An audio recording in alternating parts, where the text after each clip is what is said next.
Dans cette vidéo, nous allons nous intéresser à l'émergence du concept de marketing. D'après les fouilles archéologiques, quelques pratiques du marketing remontent à la Rome antique. En effet, celles-ci ont permis de découvrir dans les ruines de la Rome antique des objets tels que les amphores. Les amphores sont des récipients utilisés dans l'Antiquité pour transporter des produits tels que la bière, l'huile, les sauces, le vin, etc. Et permettaient ainsi, selon le type d'amphore, de savoir d'où vient tel ou tel produit. Donc de connaître l'origine des produits. Donc, en plus de servir de conditionnement, ces amphores permettaient d'identifier les produits et donc de les différencier. Toutes des notions dévolues, n'est-ce pas, au marketing. Mais le marketing moderne, le marketing conceptualisé, le marketing en tant que discipline, c'est-à-dire branche de la connaissance donnant matière à un enseignement, est né à partir des années 1950 avec l'évolution de la structure économique. Et cela se résume fondamentalement en 3 étapes. D'abord, la révolution industrielle. De 1860 à la fin de la Première Guerre mondiale, il y a eu la révolution industrielle, c'est-à-dire le processus qui fait basculer une société à dominance agraire et artisanale vers une société commerciale et industrielle. Cette révolution va conduire à la production de masse, mais la période est marquée par une supériorité de la demande par rapport à l'offre. En d'autres termes, l'ensemble des biens que les entreprises pouvaient proposer à la vente était inférieur à l'ensemble des besoins des populations.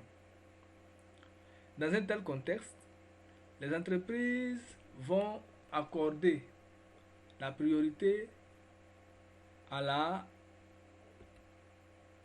productivité.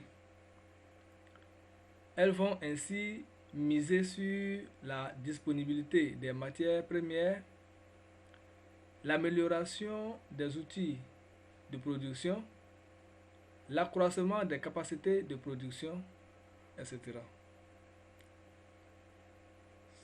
C'est donc l'optique production.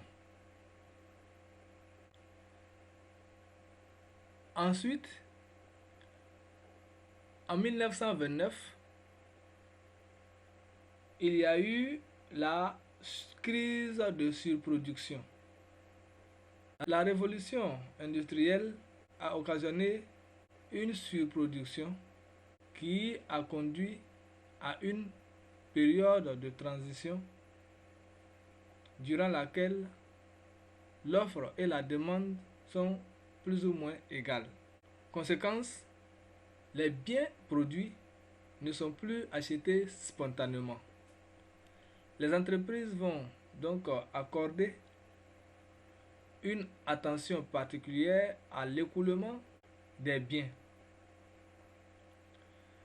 Elles vont déployer d'intenses actions publicitaires et promotionnelles et s'investir dans la distribution.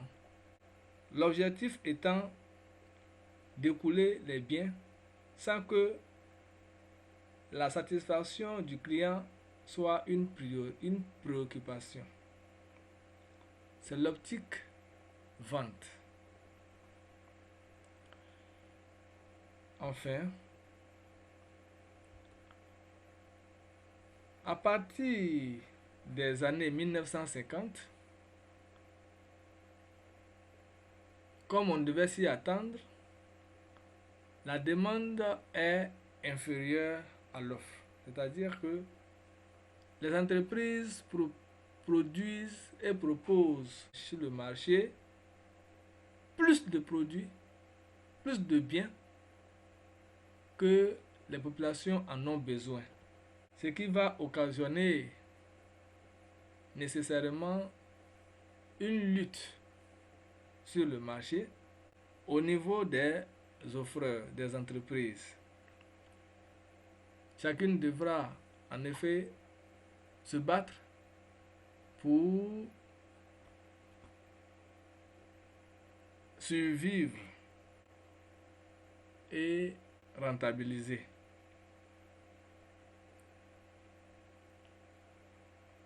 C'est donc la concurrence.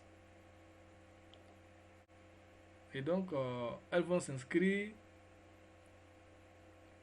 dans une démarche qui ne sera plus de produire pour produire, ni même de chercher simplement à vendre ce qu'on produit, mais plutôt d'étudier les besoins et désirs des consommateurs afin de produire de sorte à les satisfaire d'une manière rentable.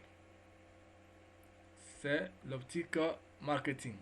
Donc, le marketing est né des différentes transformations de la structure économique. Donc, la révolution industrielle. Ensuite, la surproduction qui va conduire à la concurrence. Et tout cela se fait sur fond de libéralisation, c'est-à-dire que les économies sont ouvertes à la concurrence progressivement, ce qui multiplie le nombre de producteurs, donc d'entreprises, sur les mêmes marchés, qui va conduire à une abondance de l'offre sur le marché. Et chaque entreprise devra donc lutter, comme je l'ai dit précédemment, à travers, n'est-ce pas, des pratiques marketing. Donc voilà un peu le résumé de l'éclosion du marketing moderne. Alors j'espère que cette vidéo vous a plu. Si c'est le cas, n'oubliez pas de liker et de vous abonner.